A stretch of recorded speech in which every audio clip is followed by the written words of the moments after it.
Greetings and salutations, witches. Owlvine here. It's been a while. How are you going? I've missed you guys. I thought I would finally jump on here today and make an altar tour for you. I realized the other day that has been almost a year since my last altar tour, which I just was like gobsmacked by. Because altar tours are some of the most popular videos on my channel and I love doing them. And obviously you guys love seeing them, and then it's been almost a year. So I thought, you know what, this needs to happen. Plus I said it would quite some time ago. So this is my current altar. I've had this altar set up for quite a while now actually, which is amazing. Usually I cycle through how, you know, altar looks, if you will, altar decor quite regularly. But this one's actually stuck, which is really cool. And this is probably one of the most multi-level, multi-layer altars that I've done. And I really, really like it. And the crow is saying hello to you from outside, which is very exciting. I'm always excited when the crows say hi to you guys. They're just starting to become active again. They've been quite quiet so far this year. Even though it's been winter, they haven't been around terribly much, but I did see a murder of them yesterday. That was a bit special. Anyway, let's jump in a little bit closer and have a look at some altar detail. Okay, beginning at the beginning. This is one of my favorite tea light holders. I have this usually in my lounge room. In fact, it has been for many years now, but I love it so much I had to bring it onto my altar. And it's kind of silvery, so it matched the, you know, wintry vibes-ish that we're getting in Melbourne at the moment. It's not that wintry, you guys. Like, it's cold, but it's very sunny. It's been so sunny, same as last year. So we are just having like mild winters all round. And down here I have a Moki marble. Now this is a male one. And then I have some white quartz here. And then over at the back there I have my healing bowl peeking out of the back. And then if we move around here, this is one of my favorite little installations. This is like my witch garden or something like that. So this to me just like lights up my inner child. Like when I was a kid, I always wanted to have a secret garden, you know, where you could go in and you would find different things. Like there'd be little fairies in the tree and, you know, little toadstools and like just different little ornaments and things throughout the garden. And because my nana had a garden like that, and it just like, I loved it so much, but I wanted more, you know, I wanted the lights and just a really magical place. Now I haven't got around to making that in my own yard yet. Hopefully that will happen within the next few years at some point when, you know, I've got nothing else to do. But I made this here and I adore it so much. So I've got my little witch sweeping in her garden, and my cat wants to come in right now, so he's whinging. Let me just open the door for him. What? Come here.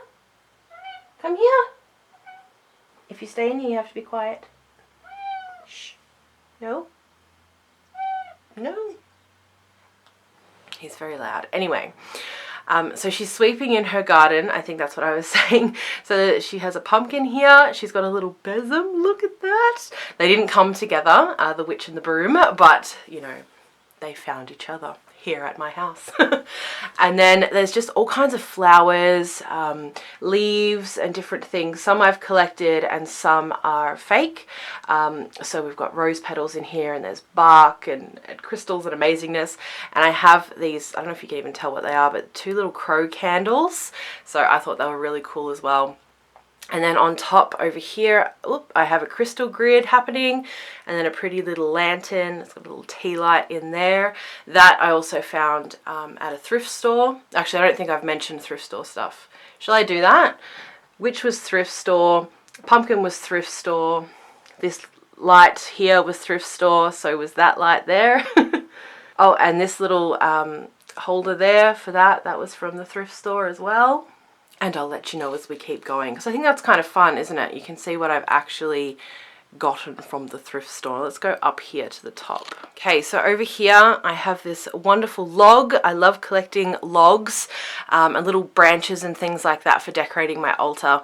You know, I love the natural textures and colors and just that kind of stuff. So, you know, there is always a use for little stumps, little wooden stumps. So anyway, I have one of those here. and then a little tea light on top, although I think the tea light's gone out because that's not burning very fun at all. And then over here, that was from thrift store. This is from the thrift store as well. I've used this as a cauldron before, this brass container. I don't know. And that's got all of my smudge sticks in it at the moment. So there's all different ones in there. I just like them being easy access. Plus, I really like the look of it. So again, I have that on my altar. And then I have this amazing, look at this moon tapestry thing. This was a gift and I adore it, and it had to go on the altar immediately, so that's there. And then I have this image here which I haven't shown you guys before, which I need to talk about at some point, but this is an amazing image that was drawn for me, so that's up there above my altar. And then coming down, okay, now over here I have my lantern. My husband bought me that years ago and I love it, and it's my favorite thing ever, so that is there. And then I have my black skull candle, which is never burnt. It is simply an ornament, really, and that's kind of a depiction for me of the divine masculine, which I've only ever really alluded to. At some point, you guys, at some point we are going to be talking about the sacred masculine, because that has just been on my mind and on my heart for so long, so I will eventually get there. And down the bottom here I have my little solar plexus charm, which you would have seen in my unboxing video of the Goddess Provisions. If you watched that, I will link it down below in case you haven't seen it and would like to. And then over here I have my candle holder, and this has a little protection candle in it. I restock that each time it runs out, so that keeps going in there. And then the skull is sitting on another little wooden stump there because I can't help myself. I love them, as I mentioned. And then over at the back I have this amazing painting. Now that was my grandpa's painting. You guys will have seen that before. A lot of the things I use on my altar are cycled around, so it is very frustrating. In this room, every time I redo a space, so if I redo my altar, then I have to redo the rest of the room because I need to move all of the things around. They have to cycle. So if I pull things off my shelf, you know, I've got to reorganize it. And anyway, but my room is how I like it, and we're all happy and we're all settled right now, which is cool. So I have this amazing painting at the back here. Now, I don't know who painted it, and I don't know how you can get a hold of one. I've been asked several times about this painting. It was my grandpa's. I remember it from when I was very small, hanging up on the wall, so I have no idea where he got it from. He's passed on now, so I can't ask him, so I'm very sorry about that. But it is a lone wolf in the snow. It's amazing. I love it so much. Now we have the centerpiece here. So this essentially, these 5 candles here is my working candle. So this candle holder is one that I found in the thrift store for like $1, which was just amazing, and I love it so much, and it's so perfect for tapers. Like, it fits them perfectly, the tapers that I get from my $2 store. So it's all just, you know, a bit of a universal, like, yes, here we go, lining up. So I use this as my working candle now. I love that because it's something different to what I've done before. Really, it gives a different feel. And then I have my altar crystal in the center there, my quartz generator. And then down here I have a stone. It's just a gravel-like stone. It's a really cool stone, but I'm not going to pull it out and show you because, I don't know, we'll just talk about it for ages. And then I have my quartz point here. And then I have African bloodstone there, and purple goldstone at the back, and then obsidian here, and then my crow skull and foot. And then by it I have my beautiful amethyst piece here, which I love, love, love so much. And then I have some burnt amethyst on this side. And then over here at the back, which you can't see particularly well, and it's kind of in an awkward spot for me to pull out where I'm sitting with the camera and everything, is fluorite. So it's got green fluorite on top and then purple, purple on the bottom. I love fluorite so much, and I've been really feeling fluorite at the moment. And actually that little crystal grid I had over on the box that I showed you before has fluorite in the center and then 2 fluorite points on the edges. I'm just really enjoying fluorite. And then down here at the bottom I have another little candle, a little spell candle, which is for something at some point later. And then at the back, I don't know if you can see, let's zoom in a little bit. Okay, rather than zooming, shifting to the side, I have a deer skull here. Ages ago, I asked you guys about this skull to see if any of you could recognize what kind of animal it was, because quite a bit of the skull is missing. And there was 3 different candidates of which animal it could be, but after a little bit of looking around, we have figured out that it's a deer skull, which is very cool. My husband and my son found that for me one time when they were camping, so I love him. And then I have my shrunken head over here, so that's just sitting there. They're both sitting on some little rocks there, and then there's like a fun little stick going across. You know, we're not going to get too crazy detailed because most people don't care about sticks and rocks like I do. So let's move on, shall we? Okay, then over here I have incense. So at the moment I have some bewitching incense burning up there, which is delicious. And then here, look at this amazing thing. Oh my goodness. Fairy lights and driftwood and vines. Oh my god, it's like my most favorite thing in the world. So yep, and the vine goes all the way down and around there. So over here I have this little owl plate. I love it. A little cauldron down here with all kinds of ash and stuff in there, some Palo Santo. And then this, I found this at the op shop, sorry, the thrift store the other day, and look at it. Yum. I love it. I love it. I had another one similar, but this one's like way prettier, so that's here. And then some quartz down here. I don't know if you can see that. And this candle holder. Light is a big thing for me. Warm light and candles. So they're always all over my altar. Like, have to be always. And then I have some selenite rose down here. I have some of my favorite feathers over here. Look at that. My son found these 2 for me. And then this is like my giant raven's feather, which is like huge. And then I have a crow's wing here. This is an image from Earthly Alchemy of Babe or Babbed, or, you know, the crone aspect of the Morrigan. And then I have, oh, don't do that, lavender here. And down here I have little leaves. You can see little autumn leaves still strewn around the place. Okay, now let me show you this beautiful piece of material here. Isn't this gorgeous?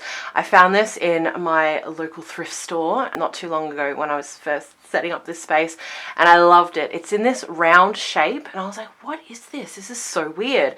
And I took it up to the front counter, and she's like, oh, it's, you know, it's so pretty, the lady that served me. And she's like, do you know what it is? And I'm like, I have no idea. So I'm just like, yeah, cool. But I'm like, but I have tree stumps at home, and I feel like this would be the perfect tablecloth thing, which is exactly what's happened. So there's a beautiful tree stump under here. My very first tree stump, actually. My first large tree stump. It was a big deal for me at the time. All right, let's just leave that. But I just adore it so much. It's so like gypsy-like, and it's got this velvet, and it's just, oh, it's so beautiful. So this is kind of like, I have set up here like a reading table on top of it. Okay, so I think if this is like my like little divination table. I really love this space. So I have some spirit quartz in the back over here, and then down here I have my little drawing that I did today from my goddess rune set from Earthly Alchemy. I'll put a link for Earthly Alchemy stuff down below, because I know I've mentioned them a couple of times now. Then obviously there's some candles and things, and then I have my very favorite deck here, the Earth Magic deck. Earth Magic Oracle. I love this deck so much. It's the first deck that I really connected with, that I really purchased for myself. The very first one I bought was the Fairies Oracle, but that was kind of on a suggestion and sort of pushing by a friend, although I love that deck as well. But the Earth Magic Oracle is just like my jam. I love it so much. And then I have some labradorite right here. And then this is like one of my oldest possessions, this little butterfly tea light holder. I've had that since I was at least 12 years old, possibly younger, and it's just always in my witchy space. I love it so much. It's so pretty, and I just love that it's something that I've had for so long, you know. So my loves, that concludes the tour. If you have any questions at all about altars, you know, any general altar-y questions, please ask down below and I will get back to you. If you have any questions about my altar specifically, or how I set up altars, or anything else to do with altars, also let me know down below and I will get back to you. And my question is for you today, because I'm enjoying asking questions and then getting replies from you all. It's all very interesting. What is your favorite thing about your altar right now? Is it a particular tool that you're using? Is it a particular decoration that you love? Is it a particular thing that you're enjoying doing at your altar? I would love to hear down below your favorite thing about your altar right now. Now, I also want to mention, if you don't have an altar, there is absolutely no shame in that. We don't need altars. We absolutely 100% do not need an altar to cast magic, to be a witch, to be a pagan, to be a spiritual person, to do meditation, whatever, right? Like, you don't need an altar. It's wonderful to have a space that is dedicated to spiritual exploration and magic. I've had both. I've had not having an altar and having an altar. It is wonderful to have the space set up, ready for you to go in and just use the space whenever you would like to, but it's absolutely not necessary. So I don't want anyone to feel like, after seeing this video, like, oh my God, like, I need an altar. You don't need one. It's fun to have one. You can set up a very, very, very simple space for yourself with literally a rock and a candle, or, a feather and a small crystal, or, like, whatever. You can just create a space that is a focal point for connecting with spirit and connecting with magic. Now, mine is large like this now. Creating spaces is one of my favorite things to do in the entire world. Like, this to me is how I express my creativity in my most favorite way. I absolutely adore making spaces. So that's why this is the way it is now. It's grown and it's developed over the years that I've been able to have an altar space into this thing here. Now, having a space like this absolutely doesn't mean that someone is more spiritual or a better witch or more powerful or whatever. Like, it literally has nothing to do with that. It's a separate thing. So if you have space for an altar and you have the privacy for an altar, that is awesome. If you don't, like I said, you can make it very simple. When I couldn't have an altar, I literally had my little butterfly candle holder sitting there, and then I would pull out a couple of things when I was doing ritual. Like, I would put a stone there and my healing bowl, because I've had that for quite some time. That would be like my altar space. So I just want to mention that you do not need an altar. That is a question I get regularly. You don't. It's fun to have one if you can and you want to. All right, my loves, I'm off now. I've been talking to you for long enough. So let me know down below, favorite thing about your altar right now, if you have one, and I will see you in the very next video. It has been an absolute joy and pleasure to hang out with you today, and I will see you again very, very soon. Much love and many, many blessings.